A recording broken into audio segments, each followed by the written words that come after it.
Welcome back to Sunrise Steady. Well, today we, in the manner of speaking, introspect.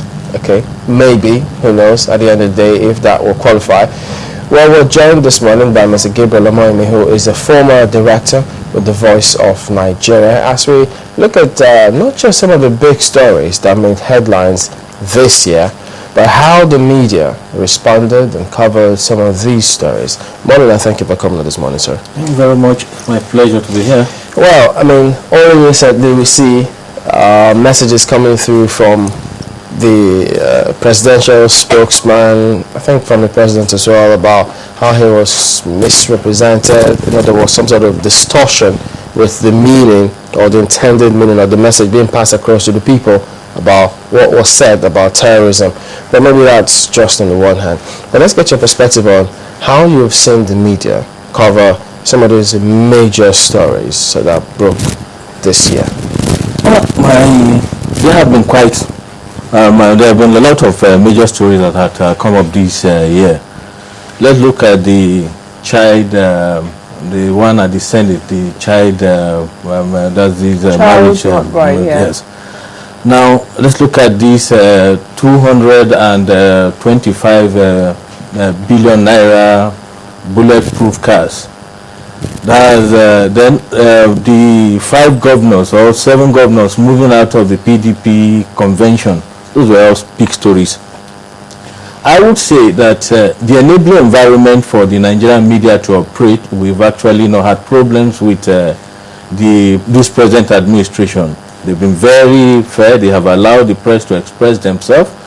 There have been a little bit of disagreement. That is the issue that is before the court now of judice over the way and manner some information were obtained and all the rest. But one thing I must make very clear is that the Nigerian media has actually not done well. We are not doing well. The traditional media not performing the duties that is expected of them. I'll try and explain myself. One, the major stories that have been broken were the stories that were broken by the internet-based media organizations. The traditional media houses, like the Salisu Buhari's issue that came up from the traditional media, it was seen through until this young man went ahead and apologized to Nigeria, and he was removed. We have never seen such an issue of late. The issues that we've been having, they've all been left midway. The Obasanjo letters we are referring to now and the Jonathan reply were broken by the internet-based this thing. Where's the credibility? So there's something. It tells us something is wrong. That the people no longer trust our media men. They cannot. You see, if the credibility is the essence of the basis of journalism practice. When you talk of credibility, balance, and impartial reporting, it's beyond factual and truthful report. No, the credibility of the operators. For instance, people covering the presidency. Where are the reporters covering the presidency?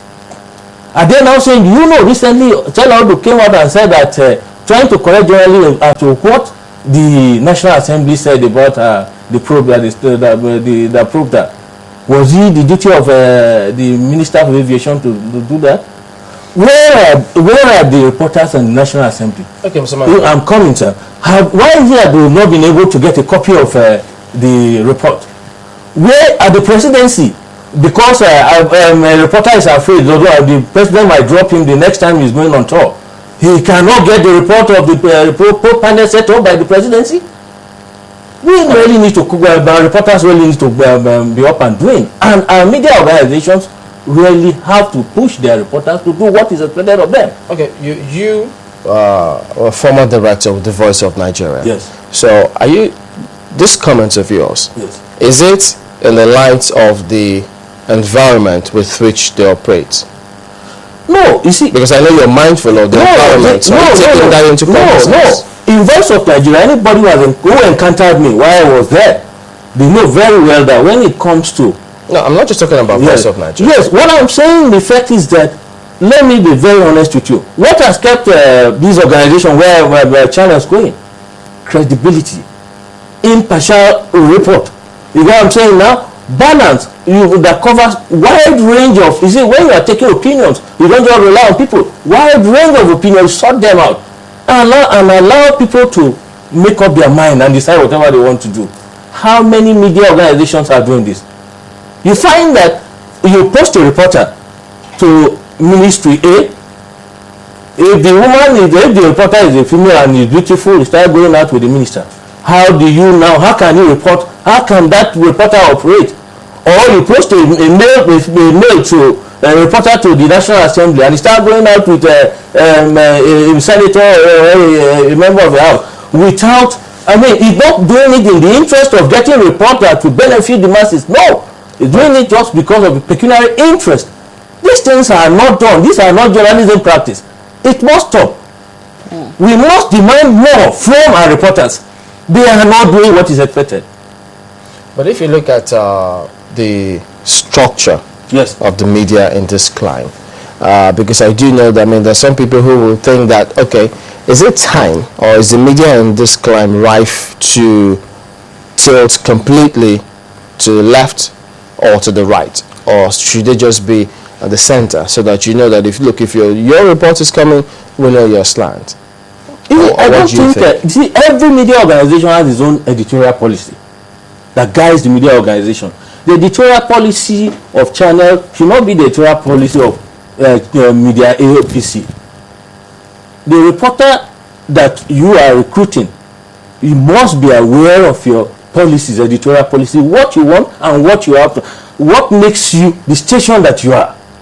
And you take this thing out. You're not going left or center. No.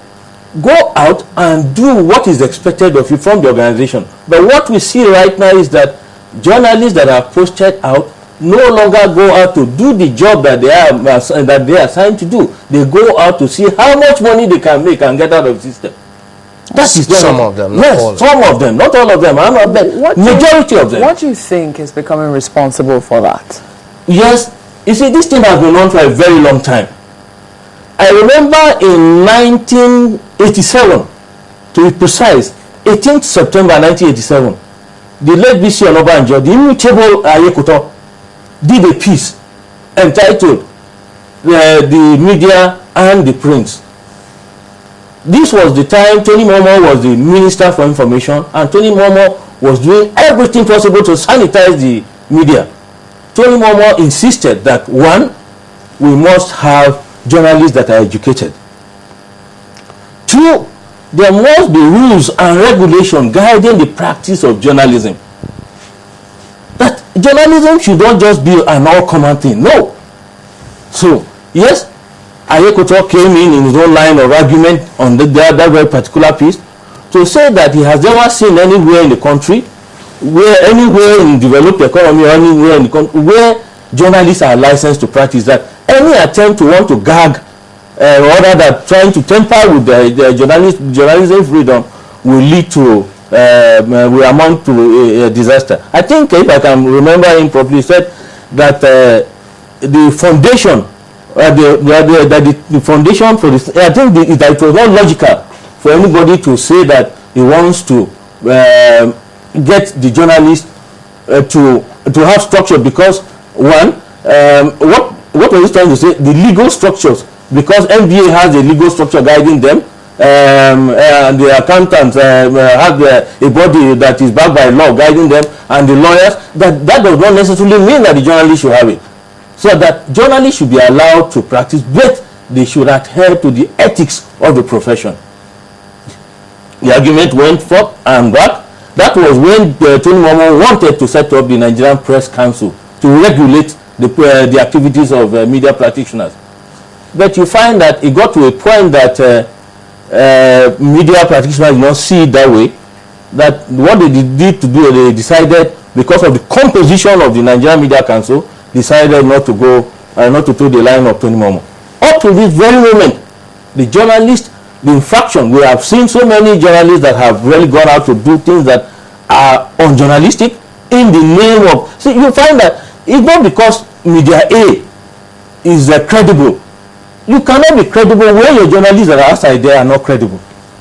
These are the issues. But how many of these issues that this scandal have come really broken up? How many of them have we seen through? But there was the MPC was eventually set up. MPC was set up, but the fact is up till now it has not been functional. It's just there. Why? No, because of the composition. It came up at the Nigerian Bureau of Ethics conference in Asaba. The NUJ is trying to do something about the code of ethics for journalists. The composition of MPC, I think that is where the argument lies. That's where the differences come from. It has not been resolved up till now. So the Nigerian Press Council cannot function. It has not been functioning. It's just there. But those who had regulatory bodies for the media, yes. I mean, what do you see as their role and responsibility here? Because is it the same way that governments put in persons to head some of these parastatals, and then they also come into the media stream? So far, those who have come and gone, what kind of impact do you think they've had on the profession in terms of bringing that professionalism to bear? You cannot, those who have actually held positions have not been able to impact on the, or regulate the activities of Nigerian journalists because of the disagreement that has come up across board. That you cannot be a government representative and want to check the activities of the media. But that is not the issue right now. But what we are saying is that every media organization is, as expected, is expected to have its own code of ethics that guides its own employees. Other than the general journalistic ethics. The code of ethics of channels, there are things that you get into channels that you cannot do. If you do them, you are out. You know what I'm saying now? So if we have these kind of regulations in all the media organizations, to a certain extent, this present level of corruption and won't stop. Now look at this Obasanjo's letter and Jonathan. Are you now saying that a man like Obasanjo, who has held positions, who has been military president, even though reluctantly against his wish and his desire, he has been civilian president for 2 terms, and now a man like Obasanjo can be frivolous? No! Obasanjo's letter has raised very, very fundamental issues that need to be looked into. The Nigerian media are not, Jonathan has replied. That will be the end of the listing. Jonathan has equally, in his reply, has equally raised very fundamental issues. What are we doing about these things? Okay. Obasanjo has replied, Jonathan has replied, Obasanjo will all go to bed. Okay, let's look at this perspective, because we'll still come back to your focus on these letters. The performance of, now we know that, I mean, the private media and the government media are still, some respond, call it the public and the private sector. Do you think that the public media can perform a lot better than they are now? Because there's this perception that, if it's the government media, I won't look at it as the government media can perform much, much better than what they are doing now. But what is happening is that they appoint people who decide to carry out what we call self-censorship. This is what the government will not want to, the minister will not want to hear it. The minister has not asked you not to do this. I was in Voice of Nigeria. There was no time we carried